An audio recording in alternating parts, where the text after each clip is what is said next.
Yo, what's going on, everybody? Welcome back. We got week 10 NFL pick'em and predictions. Week 9 was awesome. A lot of fun games that we were able to watch. Let's jump into the pick'em records. Right now, Sheldon's at 75, 56, and 1. I'm at 81, 50, and 1. So, starting to recover a little bit in our records. Taking a look at the bye week teams. We have Baltimore, Cincy, New England, and also New York. So jumping into that Thursday night game, we have the Atlanta Falcons and the Carolina Panthers here. And we both opted to go with the Falcons. I think the Falcons are a team that have shown us quite a bit. I think that, their actual production on the field is outweighing, the talent level on the roster. I think that's been pretty clear. Carolina is definitely going through some struggles here. They had some defensive issues this past week, and I don't think that's really going to change here. Atlanta's been able to find ways to win games, and I think in an interdivisional matchup, I think they match up pretty well with Carolina, to be completely honest with you.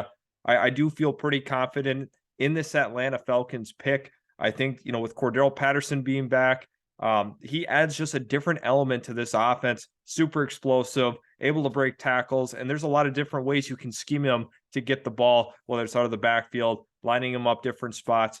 I think Atlanta here, once again, is a pretty interesting selection.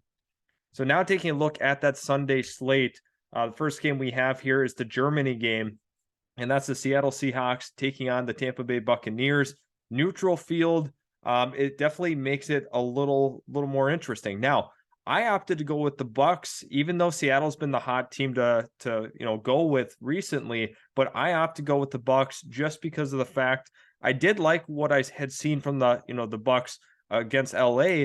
Now, granted, they had 6 drop passes that whole game. I just don't see that happening again. I think they needed that to get their swagger back. I feel like Tom Brady is going to get, the troops ready to go, because this is a big matchup. Once again, contending for that division, trying to fight off Atlanta for the top spot in that NFC South. And honestly, Tampa Bay is going to need to start somewhere here. Pick up the win against LA. I think they can get the job done overseas. Tom Brady's going to have to be spectacular in this one. Once again, I definitely thought about Seattle here. Don't get me wrong, but at the end of the day, I think the Bucs wide receivers are going to have to play better. I know Mike Evans was dinged up pretty much all game, and we'll probably get a little bit more reporting on him to kind of see where his status is at for this one. Next game we have is Minnesota Vikings taking on the Buffalo Bills. Now, the Minnesota Vikings have been riding hot here. Once again, 7-1 record. This is a team that has shocked a lot of people. And I think the talent level on this roster is pretty good, especially on the offensive side of the ball. Just adding TJ Hawkinson, you have Justin Jefferson, Adam Thielen, Delvin Cook, good collection of playmakers. And once again, health is going to play a factor in this one. We know Josh Allen is currently dealing with an injury, and I don't know what the status is going to be for him in this game, but this is a possibility where we see Case Keenum and Stephon Diggs line up against the Minnesota Vikings, which would be really, really crazy. At the end of the day, under the assumption Josh Allen plays, I like the Bills at home. I think the Vikings present an interesting challenge, though. They're going to try to test these corners on the boundaries, but at the end of the day, I feel more confident in what Buffalo has to offer. I think Leslie Frazier is going to put together a really, really good game plan. The next game, Detroit Lions and the Chicago Bears. Another difficult one, interdivisional matchup. Detroit's got to go on the road to Chicago. Detroit coming off a win against Green Bay. That was a good game. That was fun. That was fun to see. Detroit once again. Maybe that was a confidence builder for them, going into this week. But we do split here. I do go with Chicago Bears at home.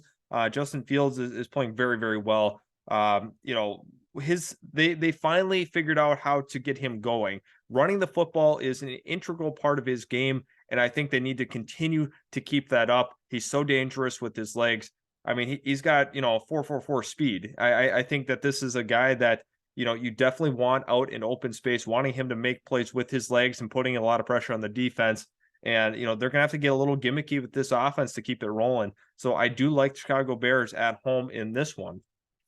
Next one, we got Jacksonville taking on Kansas City. I don't believe in Jacksonville in the slightest here. This maybe is one of those trap games, honestly, for KC. just because they look at it as, easy win. But, once again, I think Kansas City is just too much on the perimeter. I just don't have a lot of confidence in these Jake corners being able to hold up in coverage long enough when Patrick Mahomes is extending plays and making it difficult on this defense. Next game, Cleveland Browns taking on the Miami Dolphins. I think the Miami Dolphins at home at this juncture is going to be a pretty good game. Miami's going to have to be able to defend the runs. You're going to have to stop Nick Chubb and Kareem Hunt. That's the first, biggest part of the game plan and what that needs to be. But once again, I don't think Cleveland has enough in that secondary to be able to slow down Jalen Waddle and Tyreek Hill, which has been a mismatch nightmare for basically every team they've gone up against. A few hiccups in the season, but Miami looks pretty good. I expect them to get the job done at home. Cleveland, once again, is going to have to play a really, really good complementary game in terms of, throwing the football as well off of, a lot of the runs that set it up. Next one, we got the Houston Texans and New York Giants. And, shout out to the Giants playing super well. They get this game against the Texans. And I think when you kind of look at this one holistically, trench play is going to play a big part. I mean, the New York Giants are going to have to try to contain Dameon Pierce. Dameon Pierce has been an absolute unit so far this year. He's tough to bring down. He's a guy that forces so many different broken tackles. It's wild. It's crazy watching him go one-on-one with the linebacker, one-on-one with the corner or safety. He's a guy that can force missed tackles. And as long as the Giants are, sure tacklers in this one, I feel pretty confident. You got to put Davis Mills. You got to make him beat you. Honestly, I would stack the box against the Texans if I were the Giants. And once again, Houston's defense has been actually kind of stingy this year, which is kind of unusual. I think the addition to Derek Stingley in that secondary has kind of changed the complexion of him being able to lock up opposing receivers. He's that kind of guy. We talked about it in our mock drafts, and we are finally seeing that transition to the NFL. Now we have the New Orleans Saints and Pittsburgh Steelers. I've been riding with the Saints in a lot of my pick'ems. Once again, I don't know if I feel uber confident them going on the road to Pittsburgh. Pittsburgh's always a tough place to play, and I stand by that statement. When you have to go into that environment, great fan base there, but once again, the Steelers have had a lot of issues as well. Najee Harris needs to run the ball more effectively. His yards per carry are down. The general volume for him is down because of that inefficient play that we've seen from him. And that is partially due to that offensive line being so frustrating. And they're not that same offensive line we had seen in years past. This is probably the worst rendition we've seen it in the last decade. Now we have the Denver Broncos taking on the Tennessee Titans. Now, once again, we see another split here. Shelton, normally not a big Broncos guy, but he does like them on the road. Tennessee, I'm not sure, barring health, who's going to be the quarterback of this one. We're still waiting on that, which makes it difficult to pick this game. I'm not exactly sure where Tennessee is going to go, but they've been playing pretty good football as of late. And I just think that people were writing them off way too early at the start of the season.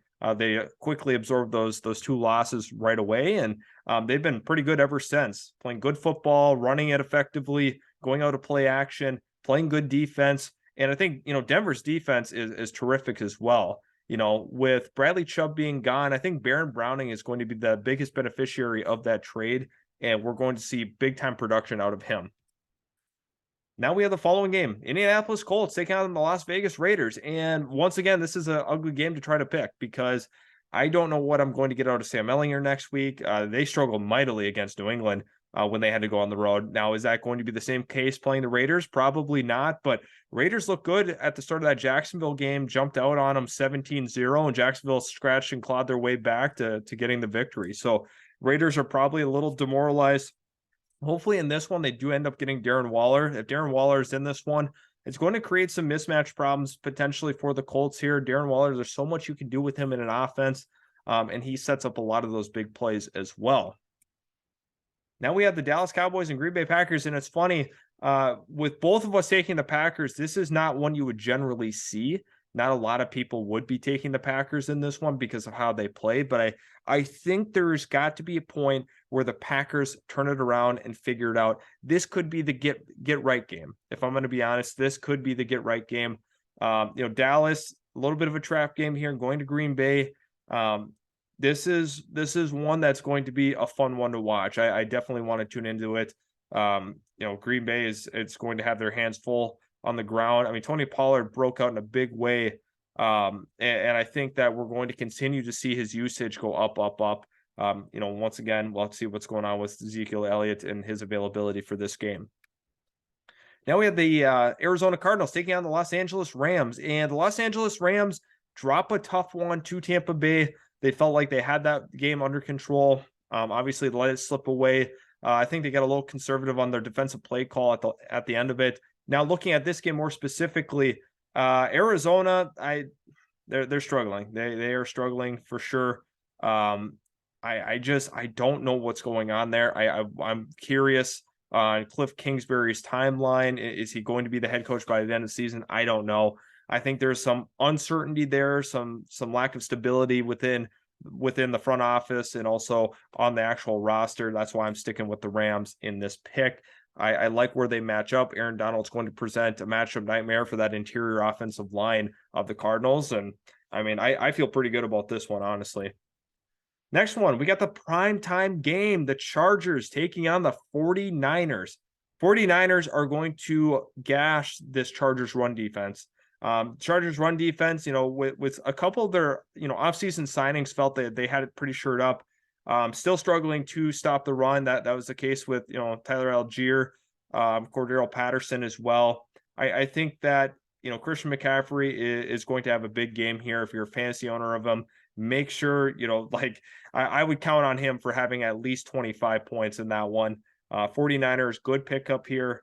I like this one. I feel confident. I've been riding with the Chargers in a lot of my pick 'em this year, and they've served me pretty well. But I feel like the 49ers have this one on prime time at home. And now we have the Commanders taking on the Philadelphia Eagles. And the Philadelphia Eagles are one of those teams where it's like, when is it going to happen? When are they going to drop a game? But once again, I like the Eagles here. I got to keep riding with them. I've been pretty steady with them for the most part this season, and they've been playing great football. They're running the ball well. They're throwing it through the air well. A.J. Brown's been an absolute beast for this team. So once again, I think Philadelphia Eagles are a good pick here. Washington, maybe this is a different story. Washington wins that game against Minnesota. Maybe the narrative's different around them, but Taylor Heineke has been playing very well for this Washington team, and he's made some big plays. So nevertheless, I still think that the Philadelphia Eagles are going to come out on top in this one. Once again, I think it's going to be a more interesting game than people lead on, but at the end of the day, I still think the Commanders get the job done. So thanks again for watching. Hit that subscribe button if you are new. Also, leave a like on today's video. If you do enjoy the content that you're seeing, make sure to comment in the comment section. Let us know what some of your picks are. Appreciate you stopping by, and we'll catch you in the very next Utility Sports video.